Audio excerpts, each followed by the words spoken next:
It used to be people thought us preppers were the weird ones. Now it's when I hear that people have no preps, I'm like, are you kidding me? In this day and age with everything going on, it is so important, especially if you have kids. So I get it that it can be expensive. And that's probably the main reason that stops people. So I'm hoping that what I'm going to tell you today is inexpensive enough that you can do it.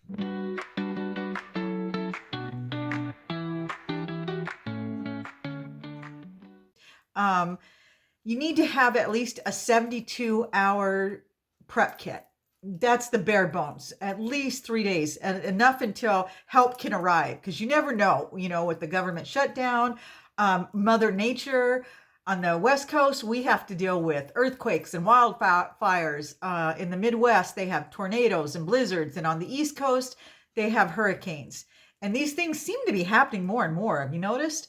And, these people are stranded. There's no way that they can get to help, and help can't get to them immediately. So if you just have a couple days worth, you can survive.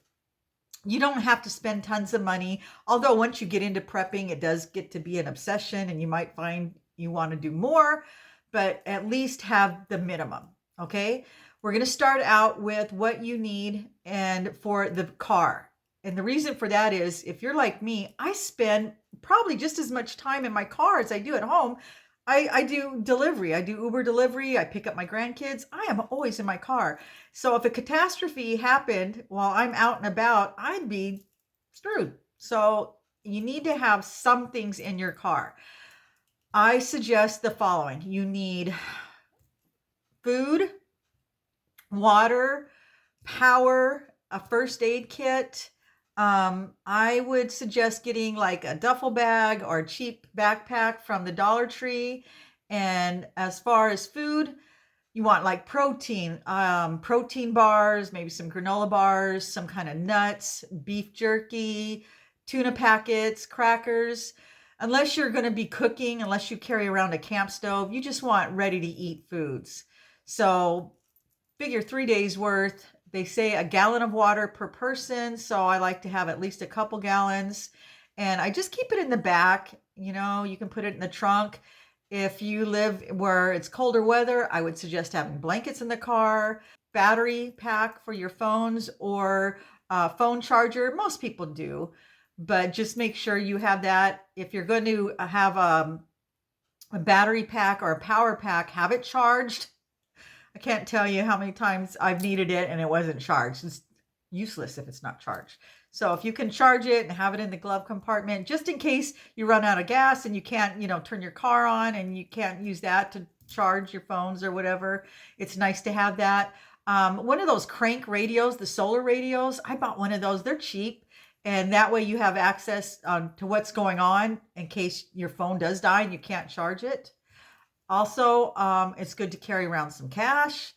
I would recommend $100 worth, but at least 20. You can stash it in, somewhere in the car or in your purse. It's good to have. You may need it. Have your ID. I can't tell you how many times I watch cop shows and nobody has their ID anymore. It's like they put it in their dresser drawer and they forget it. I carry it with me everywhere I go. You may need it to prove that you live in a certain area if they're not allowing access, or I don't know, for whatever reason. It's just important to have some form of identification on you. Also, everybody's phone numbers are in the phone now. Nobody memorizes phone numbers. So if the battery was to die and you couldn't access it, but you had to borrow somebody else's phone, if you don't have a number memorized, what are you going to do? So I write down important phone numbers on an index card and slip it in the glove compartment, especially for kids. They don't memorize numbers either. And it's important to have that kind of stuff. So that would be the bare basics for the car. At home, same thing. You need to have food, water, power, a first aid kit, some kind of hygiene stuff. Oh, also in the car, baby wipes if you're going to have to be using the bathroom outside somewhere, you're going to want that kind of stuff, some hand sanitizer. But at home, things are a little bit different, especially if you're a camper. You can access all your camp gear. You're good to go. You can set up the tent, the camp stove, you'll be fine. But not everybody camps. You want to at least have food and water. And as far as food goes, unless you're going to use your water to cook it, you're better off having canned goods, canned soups, canned vegetables, canned fruits, um, beef jerky, tuna packets, things like that. Most people suggest rice and beans. And the reason for that is because it's cheap, it goes a long way, there's protein in the beans, it's filling. The only bad part about that is it requires water to cook it in. And if you don't have a lot of water and you're just using it for drinking, you're not going to want it to cook with.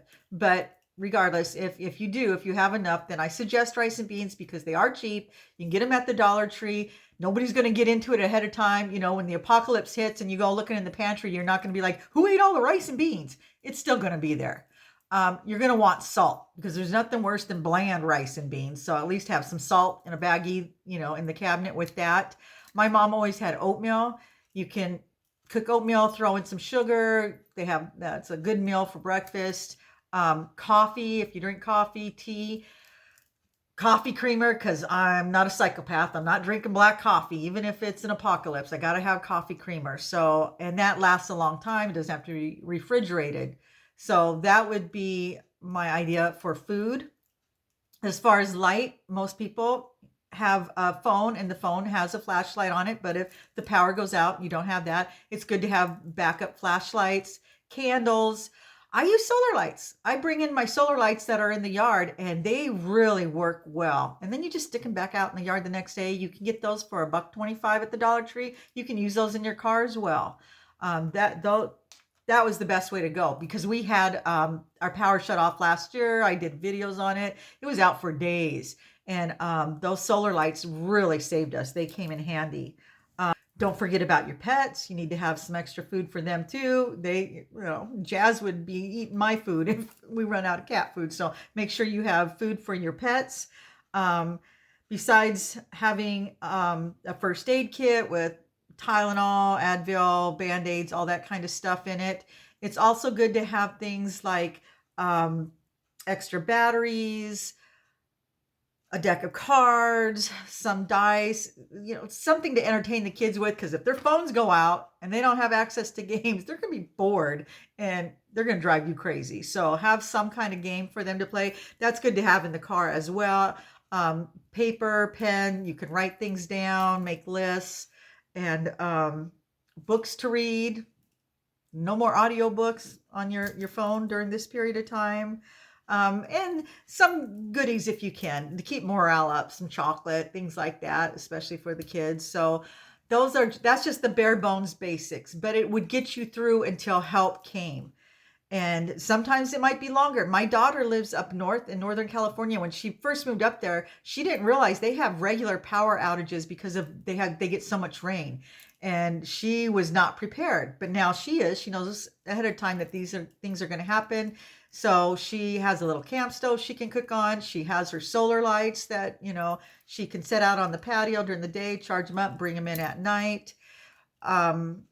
It's good to make sure you have some hygiene products, especially if you're a woman, and baby wipes, things like that. So I know it can be expensive and it can get to be an obsession at some point, but you want to have at least the bare minimum because these things are going to happen. We never plan on it. They just happen. And when you have kids, it just gives you peace of mind, just knowing that you can at least get by until you can get to help or help can get to you. So I hope that's helpful. If you have any more suggestions, like I said, this is just the bare bones. I know there's a million other things you can do, but this is just the very basics to hopefully get you through. So I'm going to let you guys go. I got to go out and do the lunch rush, but I will talk to you in the next video.